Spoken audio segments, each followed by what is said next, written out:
Happy Easter. Let's talk about Star Trek. So we are going to review Lonely Among Us from Star Trek Season 1. This is day 8 of 30 of my 30 days of Star Trek reviews in a row, so let's do it. The opening scene of this thing looks awesome. Look at that planet. So much detail. There's a special feature on the first disc that the planetary artist talks about doing the new remastered planets for the Blu-ray of this. It's so good looking. There's so many details. Also, look at these dress uniforms. They're like literally dress uniforms. Look at that. So they're just kind of like long tuxedos, almost. And you can see another angle here. Okay, who's that, Evie? It's me. Oh, it's you, but who's this right here? Is it? That's not Canada. Yeah, what's her name? Is it Tasha? Yeah, Tasha. Tasha? Yeah, Tasha. All right, very good.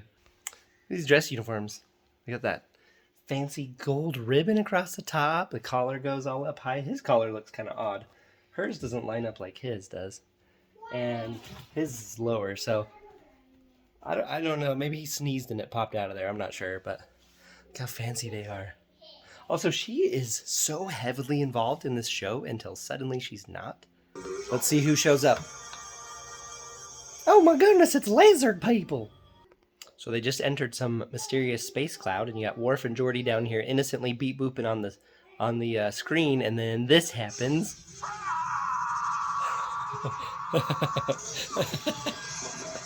Sorry.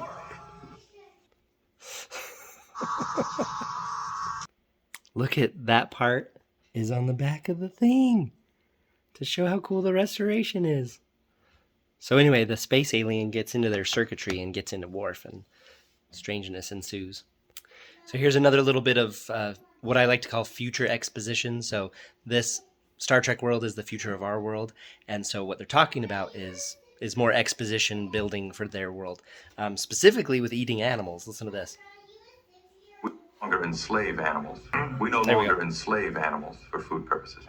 But we have seen humans eat That guy. meat. You've seen something as fresh and tasty as meat, but inorganically materialized out of patterns used by our transporters. This guy ends up calling them barbaric for eating artificial meat. But yeah, so there you go. I guess if you're in the Federation, you only eat artificial meat. Interesting. All right, we are about to see one of the craziest sickbay props I've ever seen, and I swear it is only in this one episode. Probably because it looks really extremely doofy. I mean, Tasha's got the right expression. Boop! Look at this thing. What is this? What is this? I mean, it looks useful. It's got a little target, and it's lit up. Oh no! What's happening to her? But seriously, look at this little hat. This thing. It's like a skull cap with a little target thing. I mean, like, it looks useful. It just looks really, really dumb. So this is a special day aboard the Enterprise. No, it's not Picard Day. This is Do Not Report Red Flag Day. So Wesley has her asking about navigation, and he's like, what? And then she goes and asks Geordi about navigation and his panel on the bridge. And then she's at this panel, and Data's like, oh, that's weird. Does your medical thing you're working on have to do with their navigation? And she's just like, so it's like multiple steps of people that could be like, this person's not really authorized, and she's acting really weird and asking about this. Like, just don't report red flag days. Oh, and I'm pretty sure Troy has been sensing stuff too. So it's like, good job, everyone. Just don't report anything. Just, you flew through a strange space cloud. Things are acting weird. Let's just keep it to ourselves. In case you're wondering how to take someone's pulse, Worf will show you. There you go. Engineering to Captain Picard. Now he knows he's dead. Security alert. Okay, so in this very unmemorable episode, here is probably the very best part. It's Data acting like Sherlock Holmes. Almost all of the peace delegates answered our questions with lies. Imprecise, Lieutenant. They omitted certain truths, which in itself tells us something. We can learn something from non-disclosure? Indubitably, my good woman.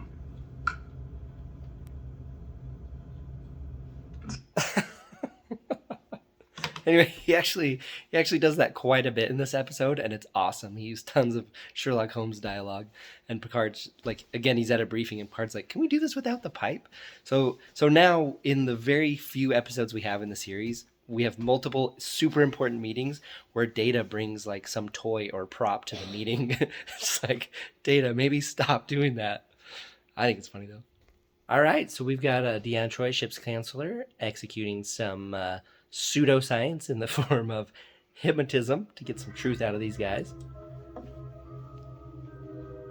She's also... I want you to go back in your mind. Got...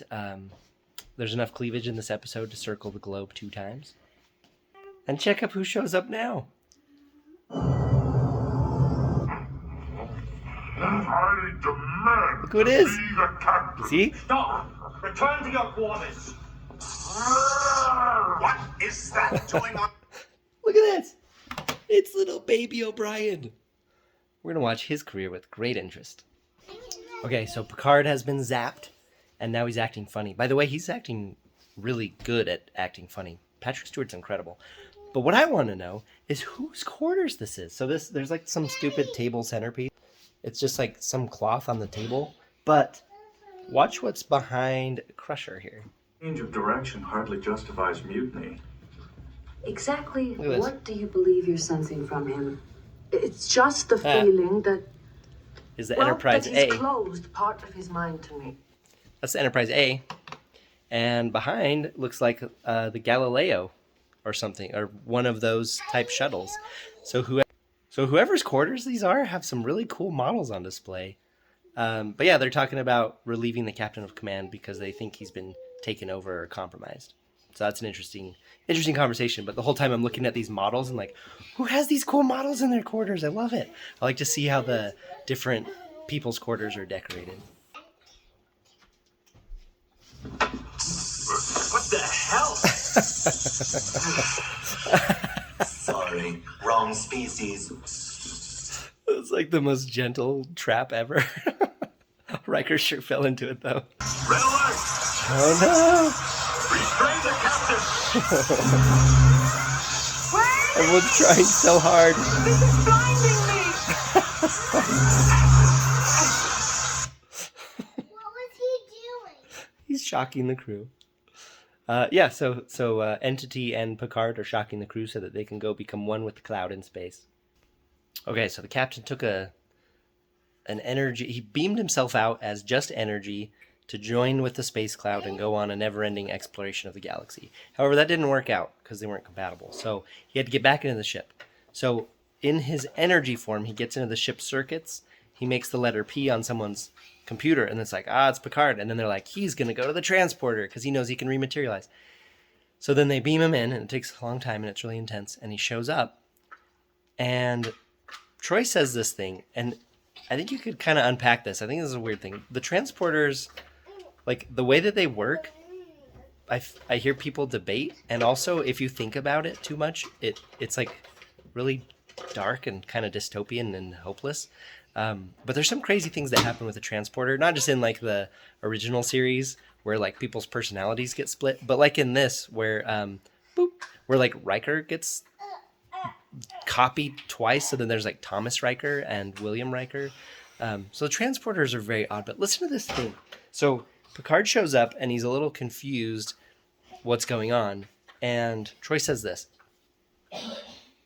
But confused. This Picard pattern was formed before he went out there. So he's confused because this Picard pattern was formed before he went out there. So it's just like, is this the same Picard? Like, it's so weird how transporters work. All right, on these little closing shots, some of them are funny, some of them are scary, some of them are hopeful. This one to me seems not very good. So he's like, I'm tired, I'm going to bed, you're second in command, take it over. And then look at how Riker reacts to it. Riker, what with the peace delegates and all, I think I do need a rest. Wait, I'm going to interrupt him. So she just came in to say that the delegates are possibly getting ready to eat each other because one of the lizard ones was found dead, and then the cook is preparing a reptile, and she says it looks like one of the delegates. I don't think the peace conference is gonna go well with these two. It's not gonna work. Not every peace treaty works, and this is one that is not gonna work. Anyway, back to Picard. Charge number 1. So he says, "Take charge, number 1." And then it plays the silly music where they look at each other and smile. And he's like, "What?" So Riker's face is just like, "What?" And it's like, "Yeah, you're second in command. Captain needs nappy time." And he's like, "What is going?" Like it's just they're trying to play it like the end of the episodes where they all look at each other and smile and something silly happens. But the delegates are eating each other. Picard's like, "I'm gonna go take a nap," and then Riker's just like has this like mind blown face, like he's putting me in charge, or is it like he never takes a nap? I don't know, but he should just be like, "Okay, yeah, I got it. You go nap." I don't know. The ending just felt off to me. It didn't work for how it normally works when he turns command over. It didn't seem like a mind blown moment. All right, this has been Lonely Among Us from season 1 on Blu-ray review. Blu-ray is the absolute best way to watch this show. Don't watch it on streaming. It's the best money I've ever spent. Some of the best money I've ever spent. So this has been day 8 of 30 of my 30 Days of Star Trek review. So thank you for watching. Let me know what you think, and we'll see you next time. Bye! Oh, Nemesis on 4K is coming. My review of it. I mean, it's already out, but here it comes. Stay tuned. Bye!